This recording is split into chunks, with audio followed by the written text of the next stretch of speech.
Hi hello how are you fine అంటున్నారా? అదేలే, నిన్న నేను ఒక వీడియో చూశానబ్బా.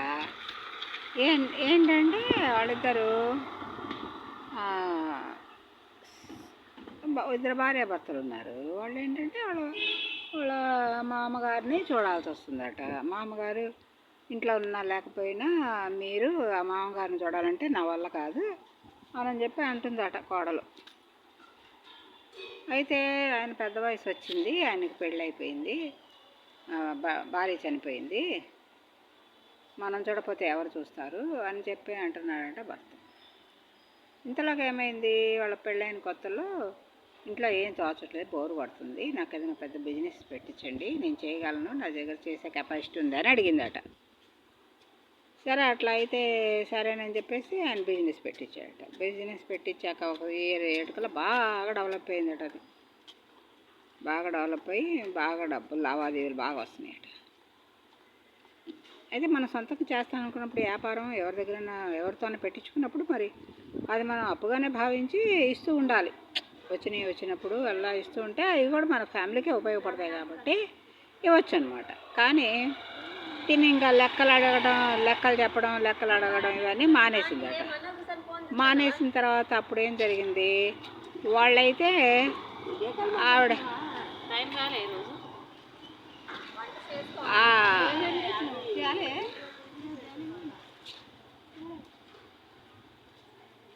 అయితే పెద్ద బిజినెస్ పెట్టించాక బిజినెస్ బాగా స్టార్ట్ అయింది కదా. స్టార్ట్ అయినప్పుడు ఇంకేం చేస్తుందట, ఇంకా వాళ్ళ ఆయనగారు చెప్పేదేమీ వినటం లేదట. మీ నాన్న చూడటం నా వల్ల కాదు, మీ నాన్న చూడటం నా వల్ల కాదు అంటుంది. ఎట్లా అంటే ఎట్లాగా అని చెప్పేసి అంటే ఈ మధ్యలోనే మళ్ళీ ₹1,00,00,000 పెట్టి ప్లేస్ కొనిపెట్టాడట. ఇక ఆ అబ్బాయి ఏమో వాళ్ళ నాన్న చెప్తున్నాడంట, ఆస్తులన్నీ ఆమె పేరు కొంటే ఎట్లారా, నేను మగవాళ్ళ పేరు ఉండాలి కదా అని చెప్పేసి అంటున్నాడు. దాంట్లో తండ్రిగా తప్పే ఉండదు, తల్లి ఉన్నదే చెప్తే తండ్రి ఉన్నది, ఏదైనా మగవాళ్ళ పేరు ఉండాలంటారు.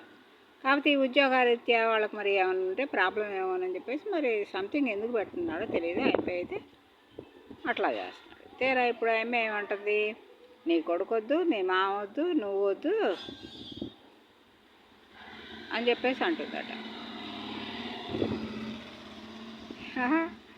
ఎందుకంటే నువ్వు లేనప్పుడు నన్ను ఏమైనా చేస్తాడేమోనని చెప్పేసి నాకు భయం వేస్తుంది. ఇప్పుడు అలాంటి దుర్మార్గుడు అయితే 4 తన్ని అవతలకు కూర్చోబెట్టలేము మనం. మన దగ్గరికి ఏదైనా పాము వస్తుంది అనుకో, పారిపోతాం. పారిపోయే అవకాశం లేనప్పుడు ఏం చేస్తాం, కర్ర తీసుకుని 4 బాద్దాం వస్తుంది, కాకపోతే ఎటో ఒకటి జరిగిపోద్ది కదా. అలాంటి సిచ్యువేషనే వచ్చినప్పుడు చాలా అవకాశాలు ఉంటాయి. మన గదిలో మనం పడుకొని తలుపులు వేసుకోవచ్చు. మరి తర్వాత ఏదైనా ఇబ్బంది వస్తే 4 తన్నొచ్చు. ఉమ్మడి కుటుంబాల్లో ఇట్లాంటివి జరుగుతాయని ప్రాబ్లాలు ఏమైనా ఉన్నా భయం ఉన్నప్పుడు ఆడవాళ్ళు ధైర్యంగా ఎదుర్కొని 4 తన్నేవాళ్ళు. అయితే ఏదో రకం భయం పెట్ట, అంతేగాని మొగుడు వద్దు, తండ్రి వద్దు, మొగుడికి పుట్టిన పిల్లగాడు వద్దు, నేను పంపించేస్తాను, అదైతే కరెక్ట్ కాదు కదా. ఎవరు లేకుండా నువ్వు సంపాదించేది ఎవరి కోసం? వ్యాపారం పెట్టి డెవలప్ చేసుకుంది ఎవరి కోసం? ఒక ఫ్యామిలీ కోసమే. ఆ ఫ్యామిలీ కాదన్నాడు, నీకు వ్యాపారం ఎందుకు? అప్పుడు ఒకటి చెప్పాలి, నీ ద్వారా పెట్టించిన వ్యాపారం నీకే ఇచ్చేస్తాను, నీ ద్వారా పెట్టిన వ్యాపారం నువ్వే తీసుకో, నాకు అక్కర్లేదు, నేను ఏదన్నా ఉద్యోగం చేసుకొని బతుకుతా అని చెప్పాలి. అంతేగాని వ్యాపారం ఉంచుకొని మొగుడు పుట్టిన పిల్లగాడు వద్దని, మొగుడిని వద్దని, మొగుడు తండ్రిని వద్దని, ఇంకా దేనికి చస్తే ఉంది బతుకుతే ఉంది. ఎన్ని కరెక్ట్ నిర్ణయాలు కావప్పా. అట్లాగే నేను ఒక వీడియో చేసినప్పుడు ఏమని చెప్పానంటే, ఈ కలికాలంలో ఏం జరుగుతుందంటే మొగుడిని అదిరించి బెదిరించి ఉంటున్నారు. అదేమంటే పుట్టిళ్ళకపోతున్నారు. పుట్టిళ్ళకపోతే ఇంకా ఏమైంది, ఆ పుట్టిళ్ళ దగ్గర వాళ్ళ తల్లిదండ్రి భయభక్తులు ఉంటే బాగానే ఉంటుంది. లేనోళ్ళు అయితే అసలు తల్లిదండ్రులు భయభక్తులు లేనోళ్ళు అయితేనే వెళ్తారు పుట్టిళ్ళకి, అందరు వెళ్ళరు. వెళ్తే ఎవడ తిప్పలు, అప్పుడు రాజోడో రెడ్డోడో ఇక ఎవరి తిప్పలు వాడి అన్నా నేను. ఆ మాటకి వీళ్ళేం కల్పిస్తున్నారంటే అసలు వాళ్ళ ఇళ్లలోనే లేనట్టు, పుట్టిళ్ళకే నిజంగా పోయినట్టు, ఈ కాపురాలు వదిలిపెట్టేసినట్టు, వాళ్ళు పుట్టిళ్ళలో ఉన్నట్టు, వాళ్ళ ఫ్యామిలీ వాళ్ళందరూ మంచివాళ్ళు కానట్టు సృష్టిస్తున్నారు. నోటికి నరం లేని నాలుక అన్నది దానికోసమేనబ్బా. అసలు వీళ్ళకి అర్థం చేసుకోవడం తెలియదు. అసలు ఒక మ్యాటర్ మాట్లాడామంటే ఆ మ్యాటర్ ఏంటి, ఏదైనా కష్టం సుఖం వచ్చినప్పుడు అరుచుకుంటారు, కొట్టుకుంటారు, తిట్టుకుంటారు. ఆ తిట్టుకోవడం కొట్టుకోవడంలో ఇప్పుడు మగవాళ్ళు ఏమంటారు, దెబ్బ ఏదైనా డిస్టర్బెన్స్ రాగానే భార్య చెప్పిన మాట నీ తల్లి డాష్ అంటారు. అంటే నిజంగానే వాళ్ళ తల్లిని వీడు డాష్ చేసినట్టేనా, నీ అక్క డాష్ అంటారు. అంత మాత్రాన వీడు వాడు అక్కని డాష్ చేసినట్టేనా. ఏదో బాధలో ఉన్నప్పుడు ఒక మాట అంటే అదేదో వీళ్ళు నిజంగానే వేరే వాళ్ళ పుట్టిళ్ళకి పోయినట్టు, వాళ్ళు ఏదో మంచోళ్ళు కానట్టు, వీళ్ళ ఫ్యామిలీలే మంచోళ్ళు అయినట్టు మాట్లాడుతున్నారు. అది అర్థం చేసుకోవడంలో వాళ్ళు తప్ప ఎవరి గురించి ఎవరు కాదు. ఏదైనా కోపంలో తాపంలో నేనేం చెప్తున్నాను, ఏదన్నా ఇబ్బందులు వచ్చినప్పుడు మీరు భయపడి పారిపోమాకండి. అట్లా కష్టమైన నిష్ఠూరమైన ఉండి ఓర్చుకొని ఫ్యామిలీని నిలబెట్టుకోండి అని చెప్తున్నాను. అంతేగాని దానికి పెడార్థాలుగా తీసుకొని మీ మైండ్ ఎలా చెప్తే అలా ఊహించుకొని అదైతే కరెక్ట్ కాదబ్బా. ఏంటంటే ఒకళ్ళింట్లో తిడతారు, ఒకళ్ళింట్లో కొడతారు, ఒకళ్ళింట్లో ప్రతి మాటకి ఎగరతీస్తుంటారు, ఒకదానికి అనుకూలంగా ఉండరు. అట్లా రకరకాల సమస్యలు ఉంటాయి. ఎవరి ఫ్యామిలీలో వాళ్ళకి అంతా పర్టిక్యులర్గా ఉంటుందని ఏమి ఉండదు. అసలు ఎవరికి పర్టిక్యులర్గా లేదు. భగవంతుడిలే నానా ఉత్కృష్టాలు పడి నానా రకరకాల బాధలు పడ్డాడు. శివుడు అయితే ఏం చేయాలి, రావణ బ్రహ్మ పోయి ఆత్మలింగం ఆడటానికి పోయి ఏం చేశాడు. అంత మాత్రం పార్వతీదేవిని రావణ బ్రహ్మ ఎత్తపోయినట్టేనా. బుద్ధి పదును పెట్టండి అబ్బా. బుద్ధి పదును పెట్టి ఏం చెప్తున్నారు అసలు ఎట్లా, నిజంగానే కష్టమైన సుఖమైన భూమాతలాగా ఓర్చుకుంటేనే ఫ్యామిలీలు నిలబడతాయని అనుకోవాలి. అంతేగాని ఒకటికి 4 పెడార్థాలు తీసి తప్పుగా ఊహించుకోమాకండి. తప్పుగా ఊహించుకోవద్దు. ఎప్పుడైనా సరే పాజిటివ్ అనేది ఏంటంటే విషయం లాంటిది. పాజిటివ్ అనేది నేను చూసారా తప్పుగా అంటే నేను తప్పుగానే చెప్తున్నాను. పాజిటివ్ అనేది అమృతం లాంటిది, నెగిటివ్ అనేది విషయం లాంటిది. నెగిటివ్లో ఉండకూడదు. మనసు ఎప్పుడు ప్రశాంతంగా పాజిటివ్గా ఆలోచించాలి అందరినీ. ఆ తల్లి కష్టం వచ్చింది, కష్టంలో ఏం మాట్లాడేది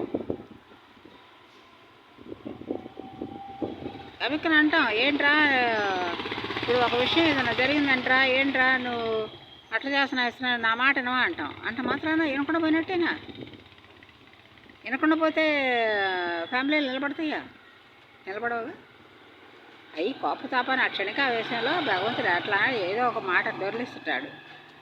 మన దగ్గర దమ్ము ధైర్యం ఎంతవరకు ఉంది, మనం ఎంతవరకు నిలబడగలుగుతాము ఫ్యామిలీలో అని దేవుడు నోరు దారిస్తాడు మనల్ని. ఆ నిలబడ్డప్పుడు మనమే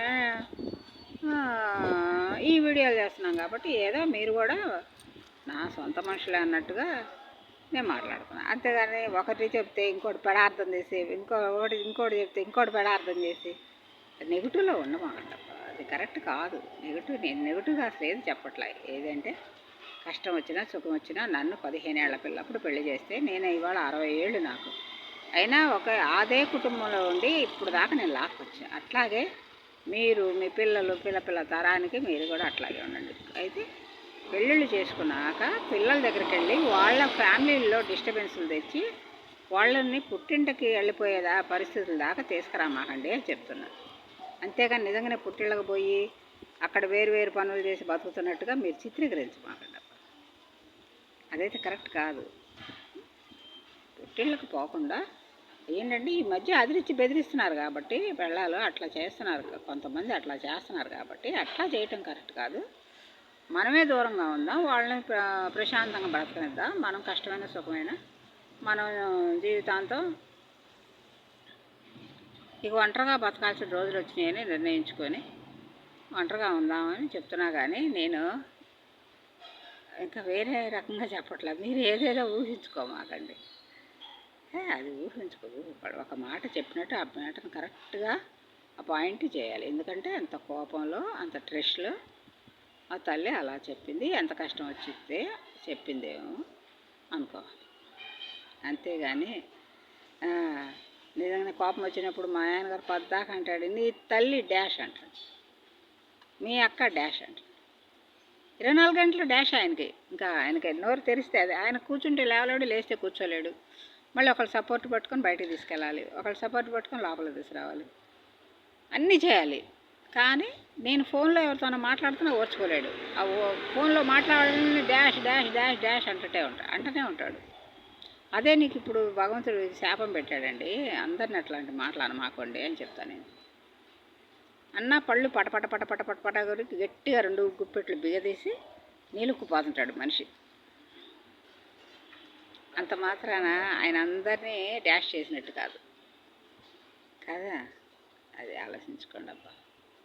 ప్రశాంతంగా ఉండండి. మీరు ఎవ్వరి విషయాల్లో ఎంట్రీ అవ్వాల్సిన అవసరం లేదు. ఏదైనా వీడియో నచ్చితే చూడండి, నచ్చకపోతే తోసేయండి. అంతేగాని ఏదో జాలి పలుకులు జాలి పలుకులే పలికినా కూడా ఈ ఫోన్ల ద్వారా ఏం ఉపయోగం లేదు. ఎవరు ఫ్యామిలీలు వాళ్ళు జాగ్రత్తగా చూసుకోండి అని చెప్పడం కోసమే ఒక సందేశంగా నేను చెప్తున్నాను. అంతేగాని ఫ్యామిలీలు అందరూ ఎవరి వాళ్ళే మంచివాళ్ళే. మా ఇంట్లో అయితే నిత్యము కోటి దీపారాధన లాగానే మా ఇంట్లో అనునిత్యము దేవుళ్ళు 3 దేవుళ్ళకు పూజలు జరుగుతాయి.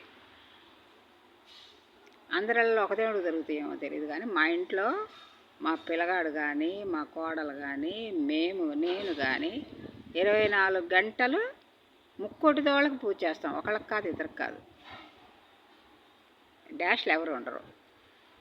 కోపం వచ్చినప్పుడు డాష్ డాష్ అని తిట్టుకోవడం అలవాటు.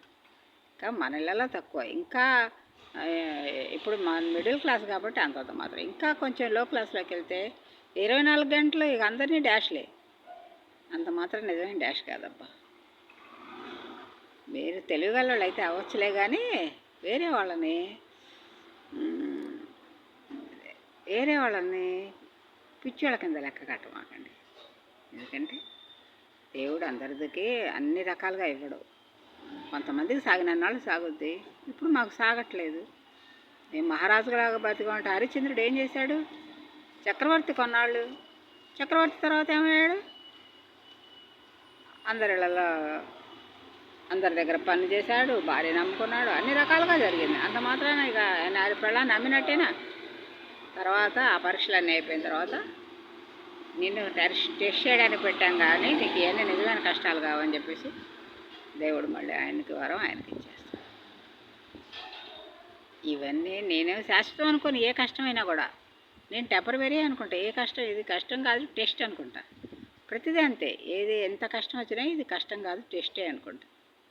ఆ టెస్ట్ రాస్తాను, పాస్ అయితే పాస్ అవుతాం, ఫెయిల్ అయితే ఫెయిల్ అవుతాం. పాసు మనం సంపాదించేది కాదు, ఫెయిల్ మనం సంపాదించేది. ఏకాగ్రత ఒక్కటే మనం సంపాదించేది. ఆ ఏకాగ్రతగా చేస్తాను. నేను ఏ పనైనా చెయ్యి, ఏకాగ్రతగా చేస్తాను. అంతేగాని నేను ఎవరిని తోలనాడనప్ప. ఇట్లా జరుగుతున్నాయి ప్రపంచం మీద. ఇదైతే అందుకని పెద్ద వయసు వచ్చింది. వెనకటి రోజుల్లో వనప్రస్థానం అని వెళ్ళేవాళ్ళు. ఇప్పుడు వనాలు లేవు, ప్రస్థానాలు లేవు, ఆశ్రమాలు వచ్చినాయి. పరువు కోసం ఆశ్రమాలకు పోవాలంటే బాధపడుతున్నారు. కానీ నాకు అలాంటి బాధలే లేవు. ఆశ్రమైనా నాకు ఇష్టమే, ఓకే. ఎందుకంటే నాకు నలుగురు ఉండాలి, సంతోషంగా ఉండాలి. నలుగురు ఉండాలి, కథలు కబుర్లు చెప్పుకుంటూ ఉండాలి, అలసిపోయినప్పుడు పడుకొని నిద్రపోతుండాలి, స్వేచ్ఛగా హాయిగా ఉండాలి. అదే నేను కోరుకున్నది. వాళ్ళని కూడా పిల్లల్ని కూడా అంతే ఉండమంటా. నేను ఏ పనులు చేయనివ్వనని వాళ్ళ కోపం. శనివారం ఆదివారం బయటకు పోతుంటే అరుస్తుంటానని. ఏం లేదు, మహానగరం కదా, ఎక్కడ ఏం తగిలి ఏం జరుగుద్దని నాకు భయం. అదే మన ఇంట్లో ఉన్నాం అనుకో, మనకి ఎలాంటిది ఉంది. డ్యూటీలప్పుడు తప్పనిసరిగా బయటకు వెళ్ళాల్సి వస్తుంది. ఈ ఉట్టేప్పుడు కూడా ఎందుకు బయట తిరగటం అనే ఉద్దేశంతో నేను చెప్తాను, కానీ నేను ఎవరిని ఎలాంటి డిస్టర్బెన్స్ చేయను. కాకపోతే నేను పెద్ద వయసు కాబట్టి పిల్లల్ని డిస్టర్బ్ చేయడం కరెక్ట్ కాదు. మనం జాగ్రత్తగా ఉందామని చెప్తున్నా, అంతే తప్ప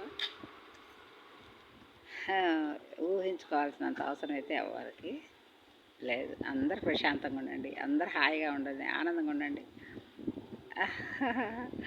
రాత్రి మా కోడలు ఏం చేసిందంటే పానీపూరి చేసింది. ఒక్కొక్కళ్ళకి 30 పూరీలు పెట్టింది. పానీపూరీలు తల పెద్ద పెద్ద గిన్నెడు బంగాళదుంప కూర, తల పెద్ద పెద్ద కప్పుడు ఆనియన్,